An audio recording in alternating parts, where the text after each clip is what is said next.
धन्यवाद। मेरा नाम रामपाल नहीं है, मेरा नाम है रणपाल अवाना एडवोकेट, और पिछले 15 साल से मैं जनपद गौतम बुद्ध नगर में वकालत कर रहा हूँ और 90% मेरी वकालत अपने ज़िले के अंदर ही है।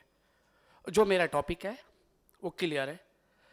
तो मैं आप सबसे पूछना चाहता हूँ, कौन चाहता है कि अपने बच्चों को जुडिशरी में ले जाना? मेरे पास कुछ है उसके लिए। तो आप लोगों का इंटरेस्ट नहीं है कि हम जुडिशरी में जाए, सिर्फ लिमिटेड पर्सन्स। वाई? आपको लगता है एक जज साहब जाते हैं और एक वकील जाता है, आम आदमी जाता है। अगर पुलिस वाला हमें रोक ले तो हमारा क्या रेफरेंस हम देंगे? क्योंकि उस पुलिस के सामने हम मिन्नतें करते हैं। ऐसी सिचुएशन क्यों आती है? और एक जज साहब जाते हैं उसी चौराहे से, उसे सैल्यूट क्यों नहीं हम जुडिशरी टारगेट करते? ऐसी क्या कमजोरी है हम जुडिशरी को टारगेट करने के लिए सोचते नहीं है? क्या प्लानिंग है उसके लिए हमारे लिए दिमाग में? और हम उस प्लानिंग के लिए क्या क्या योजनाएं बनाते हैं? क्यों? हम सबको सोचना पड़ेगा। उसकी प्रिपरेशन के लिए फर्स्ट डे ही हमें टारगेट करना होगा। क्या टारगेट करना होगा?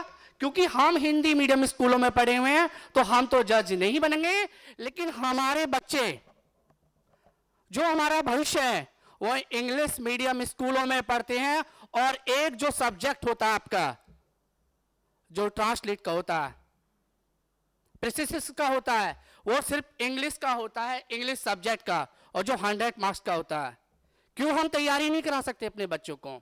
और दूसरा जो सब्जेक्ट होता है, फर्स्ट डे ही हमसे पूछा जाता है कि भारत की राजधानी कहां है। इसको कहते हैं जीके का क्वेश्चन।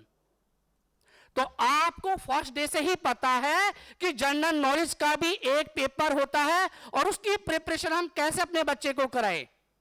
अगर कोई भी कॉम्पिटिटिव एग्जाम में आप भाग लोगे, जरूरी नहीं है कि आप जुडिशरी का टारगेट कर रहे हो, तो उसके लिए जीके मस्ट है। और इंटरव्यू पे सामने लोग बैठे होंगे, पहला क्वेश्चन उनका इंग्लिश में होगा और आपका रिप्लाई होगा, sir I don't know, please speaking to Hindi या any other language, you are comfortable. क्यों भाई? हम आखिर सोचते क्यों नहीं है? मैं एक एग्जांपल सेटअप करना चाहूंगा यहां पर। आपके पास दो चॉइस है, एक गुलाब जामुन है और एक करेला की सब्जी है। आप पहले कौन सी चॉइस करेंगे? मुझे यह बता दो, सिर्फ कौन सी चॉइस करोगे? यदि आपने गुलाब जामुन का सिलेक्शन किया तो आपका मुंह पहले ही दिन से, उसी समय से खट्टा हो जाएगा, क्योंकि आपको पता उसके बाद करेला है। तो आपको उसी तरह अपनी तैयारी के लिए फर्स्ट टाइम से ही सोचना होगा कि मुझे पहले करेले को ही खाना है, बाद में गुलाब जामुन को खाना, क्योंकि वो उसकी कड़वाहट को खत्म कर देगा। जिस दिन आप जुडिशरी के लिए तैयारी के लिए मन में सोचो, खासकर इंटर्न्स जो लॉ ग्रेजुएट होते हैं, किसी अच्छे जज के पास जाए, किसी बेहतरीन अधिवक्ता साथी के पास जाए जो नॉलेजेबल है और जो सच में आपको ब्रीफ करेगा कि आपके सब्जेक्ट कौन कौन से होने चाहिए। और हमेशा सब्जेक्ट वहां से स्टार्ट करो, हमेशा सब्जेक्ट वहां से स्टार्ट करो जो लगता हो आपको मेरे तो बाएं हाथ का खेल है। जैसे हिंदू लॉ, 138 और इस तरह के फील्ड है।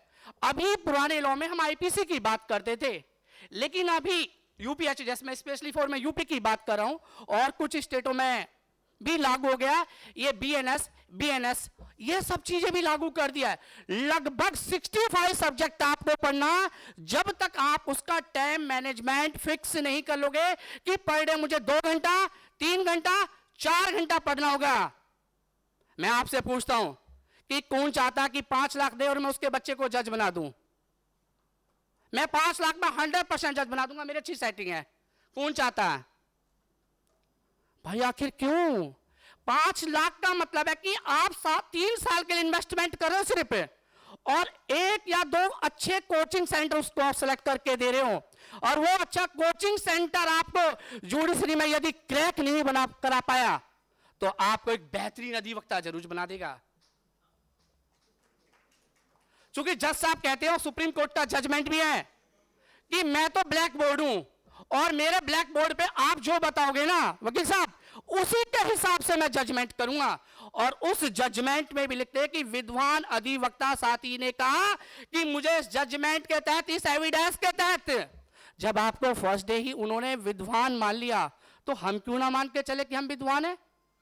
तो उसके लिए आप तय कर लो कि मेरे पास इस सिलेबस के लिए, यदि आप एपीओ टारगेट कर रहे हो या किसी डिपार्टमेंट का लॉ ऑफिसर के लिए तैयारी कर रहे हो, वो सब्जेक्ट आपको सिलेक्टेड करने पड़ेंगे टाइम मैनेजमेंट के साथ।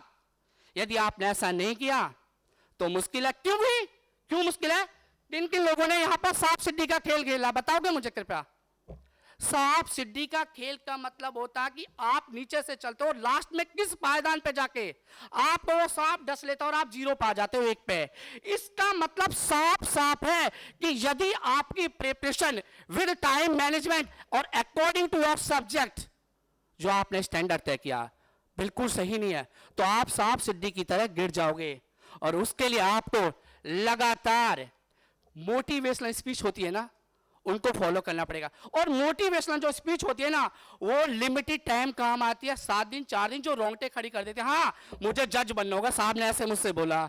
7 दिन जरूर होता है, किताबें पढ़ते, 8वें दिन उठा के रख देते हैं, अरे अजीत नागर भाई सेक्रेटरी बन गए, क्या रखा जज वज में? भाई क्यों? भाई क्यों? इस एज में हम लोग लिखते हैं हम बीजेपी के युवा नेता हैं, हम कांग्रेस के युवा नेता हैं। नहीं, हमें लिखना कि हम एडीजे हैं, हमें एडीजे लिखना है बिल्कुल। और उस एडीजे के लिए आप जहां बैठते हो सबसे पहले अपने सामने लिख लो कि मुझे एडीजे बनना, और उस एडीजे की प्रिपरेशन के हिसाब से ही तैयारी करो। तो एडीजे के सबसे पहले प्रीलिम्स का एग्जाम होता है, उन बुकों के बाद आपको सिर्फ लिमिटेड सिलेबस ही पढ़ना होता है। उस लिमिटेड सिलेबस की यदि आपने अच्छे से तैयारी की है, 100% वो एग्जाम पास हो जाएगा। सर जस्टिस साहब, और सेकंड, हम सभी ड्राफ्टिंग करते हैं। ड्राफ्टिंग का मतलब है कि हम फर्स्ट डे से ही मेन की तैयारी करते हैं। मेन क्या होता है? उन क्वेश्चनों का answer with section with judgement हम इस तरह से प्रोनाउंस करके दे कि उस जज साहब जो कॉपी चेक करे, ऑफिसर है जुडिशरी में, हम उन्हें इंफेक्ट कर सके कि हाँ सर हम तैयार हैं और मेरा इनसे बेहतरीन लिखा हुआ आंसर है सर ये। और आपको सर 10 में से 8 तो देने ही होंगे। वहां पर यह नहीं दिखाया जाता कि आप किस कैटेगरी से हो। यदि आपने टारगेट फिक्स कर लिया डेली राइटिंग आंसर शीट का, तो आपको दुनिया की कोई ताकत नहीं है जो आपको जज बनने से रोक दे। लेकिन उसके लिए लगातार आपको मॉक टेस्ट देने पड़ेंगे, या तो सेल्फ स्टडी करनी पड़ेगी, या 10 कोचिंग सेंटर में से आपको जिन्होंने पहले इसकी प्रिपरेशन की है पूछना पड़ेगा सर सबसे बेस्ट कोचिंग सेंटर कौन सा सेंटर प्रोवाइड कराता है। यदि मैं जज भी नहीं बना, पहले तो भूल जाओ कि आपको जज नहीं बना, आस पड़ोस के लोगों से कह दे मैं तो जज की तैयारी कर रहा हूं, वो इतने आपको ताने मारेंगे, आपको जज बना के ही छोड़ेंगे, सच में जज बना के छोड़ेंगे। यदि आपने सच में गोल फिक्स कर लिया। योगेश पाटिल जी बात कर रहे थे, भाई साहब मर्केंटाइल एक सब्जेक्ट है पूरा का पूरा, contract, sales and goods act, partnership, इससे सारे इफेक्ट कौन पढ़ता है और क्या पढ़ने की जरूरत है। लेकिन हम इनको सही से गो थ्रू कर ले तो उस एग्जाम को अच्छे से क्रैक भी कर पाएंगे। अदरवाइज कॉर्पोरेट लॉ फॉर्म में हमारे लिमिटेड एडवोकेट्स हैं, हम कहते हैं हम सर डिस्ट्रिक्ट कोर्ट में वकालत करते हैं, हम कहेंगे सर हमारी तो खुद की कॉर्पोरेट लॉ फॉर्म है। तो उसके लिए भी आपका डबल माइंड भी हो सकता है, लेकिन आपको उन रातों की नींद भगानी पड़ेगी और उसके लिए वर्कआउट करना पड़ेगा। आपको वर्कआउट का मतलब फिजिकल फिट होना पड़ेगा। मैं बहुत खुश होता हूं जब अजीत भाई की स्टेटस देखता हूं इस पे व्हाट्सएप पे, ये हमेशा जिम की एक्सरसाइज के फोटो डालते हैं, तो कहीं ना कहीं इनका जो हेल्दी एनवायरनमेंट है वो अपने आप को इस प्रिपरेशन के लिए तैयार करें। आखिर हम क्यों नहीं कर सकते? हम उस मोबाइल पे टाइम लिमिट में बंधे रहते हैं कि हमें इस पे ये करना, व्हाट्सएप पे एडिक्ट ना हो सर, एडिक्ट ना हो सर उस मोबाइल का। तो मेरा आप सभी से विनम्र निवेदन है कि आप अपने बच्चों को स्पेशली जुडिशरी की तैयारी कराएंगे, और कोई हेल्प चाहिए भविष्य में मुझसे आगे सब मंच पे सम्मानित साथी बैठे हुए हैं और मैं 100% उनके साथ हूं, क्योंकि मैं भी यूपीएचएस का एग्जाम की तैयारी कर रहा हूं। धन्यवाद।